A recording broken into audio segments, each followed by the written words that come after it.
ये जो मेरी वीडियो है ये मेरी उन शरीकों के लिए वीडियो है जो कहते फिर रहे हैं शहजाद हकीम के पास तो फक्की कूटने से ही फुर्सत नहीं है, ये जर्नलिस्ट बन गया है और ये जनाब अली रिपोर्टर बन गया है, ये अखबार नवीस बन गया है। इसके पास वक्त कहाँ है, सुबह से लेकर शाम तक और शाम से लेकर सुबह तक बंदा फारिग नहीं है। और भाई तुम्हारे लिए मैंने ये जर्नलिस्ट बुक किया हुआ है, ठीक है।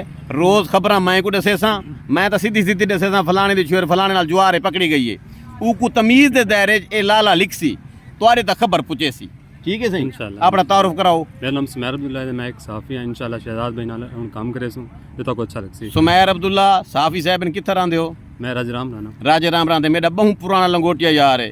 तुआरे के ख्याल है मेरे को बंदियां दी कमी है, मेरी मिस मैनेजमेंट होंदी नहीं, मेरे को वर्कर पे कम दे, ठीक है। मेरे को ये बंदा रहते पे सामने मौलवी ये रोज़ाना आके मेरे को आके इस्लामी गाली समझे दे, हुण मेरे को तमीज़ आंदी नहीं वेंदी।